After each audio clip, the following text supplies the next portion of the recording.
Although universally I was told I was not a jerk and not in the wrong, it still doesn't feel right. I feel like an absolute failure and that if I would have just been more assertive early on in the process that we could have changed things.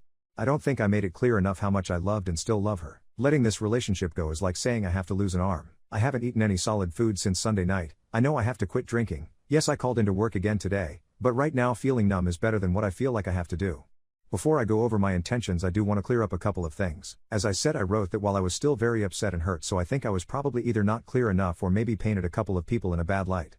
First, to her parents. Yes, I've known her parents since 3 weeks into our relationship. They have never been anything but kind to me, and we have eaten at their house twice a month since we have been together. My family has always celebrated Christmas on Christmas Eve, so I have spent 3 of the past 4 Christmases at her house with them. I do not fault or blame them. Their child was brutalized and traumatized, so they circled the wagon around her, which, while I do not have any kids, I certainly understand that she was top priority to them. Her dad has been as hurt as anyone by this, and I have been heartbroken to see this giant of a man, he's honest to God 6 feet 6 inches tall, broken like this. Her sister has honestly been my lifeline. She has talked with me and has always tried to be as open as she can with me. Yes, they knew about the cheating, and that is why I got the runaround. No, they did not support her decision to do this, however, they did not want to be involved other than be there for her. Second, her therapist might be incompetent. I have no way to judge that. However, in rereading what I typed, I think I made it come out worse than it really was. She did not try and excuse what she did, nor did she try and justify it, like I implied. After a few seconds of awkward silence that was only interrupted by my crying, she said that some women do that. Also, I did read where some people thought it was the therapist who recommended she do this, and that couldn't be farther from the truth.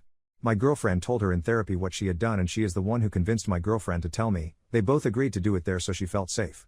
I just wanted to clear those 2 things up because I did not do either of them any justice. My girlfriend was my best friend. I confided in her for everything. I have some work associates that I am friendly with, but I am hundreds of miles from where I grew up, and all of my friends are there and either are married or very career driven, so I don't have what you would call a real support network. My sister has been there for me to a point, but there is a real complication to that even. My girlfriend and my sister are best friends. In fact, it's how I met my girlfriend. So while my sister loves me and wants what's best for me, she is also very sympathetic to her friend and doesn't want me to do anything to hurt either of us. She does not support her in the cheating, but has tried to basically smooth that over. She does not know, though, that we, my girlfriend and myself, have not been together intimately since the rope. Honestly, that is none of her business, and I think she would be really disgusted with me if I let her think that this even had anything to do with it. My GF has been blowing up my phone with texts since Sunday night. She is saying everything that I have wanted her to say since about a month after the rope. I've gotten more I love yous in the past day than I have in the past year. I've only responded twice to her, so she does know I'm reading them. That is making the next part very hard to do. I came to the decision last night/early this morning that for my own mental well-being I can't do this anymore. Believe me when I say that I know what a failure it is and how horrible it makes me feel. So here is my plan. I know it is chicken crap on my part, but I have typed a letter and I am going to send it to her therapist, along with a note to the therapist explaining what to do, for my girlfriend to read in her office. That way there is immediate support for her. I don't want her to be any more abandoned than what I'm going to be doing. That is heartbreaking to type, by the way. When she goes for her appointment Friday morning, I will then send emails to her parents and a text to her sister informing them of what is happening, so that way they can be there for her when she gets out. Here is word for word the letter I have written her. The only thing that is different is that I am no using her or her therapist real names here.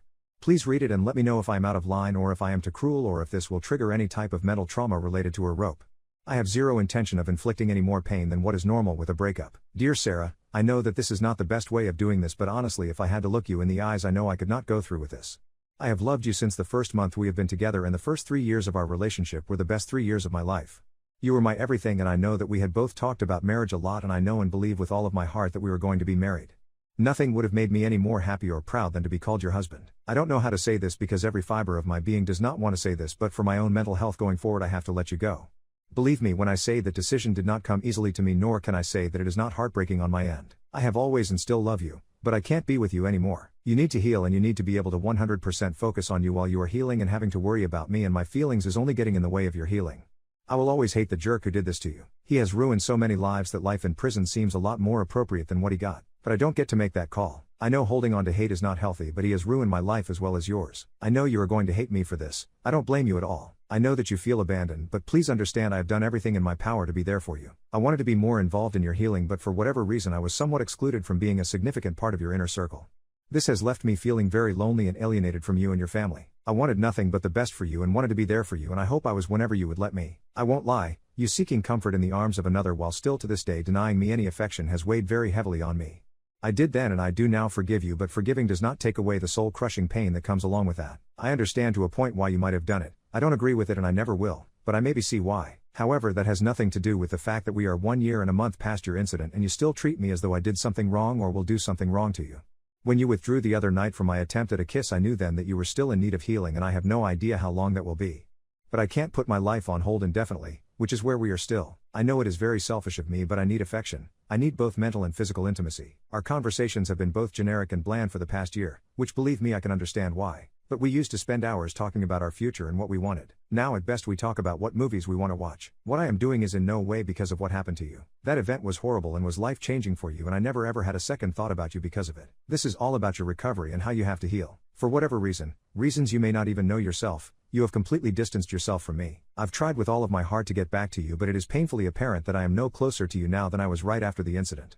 Also, to be very clear so you do not think this is about anything else, there is no one else. I am not seeing anyone. I don't have eyes for anyone, nor do I think anytime soon I will. I am not now, nor have I ever cheated on you. I hope with all of my heart for you to be fully healed soon. I want you to be happy. I hope someday you can look back on our time together with fondness and find it in your heart to forgive me. I will always love you. This breaks my heart more than you will ever know. Love, Chad.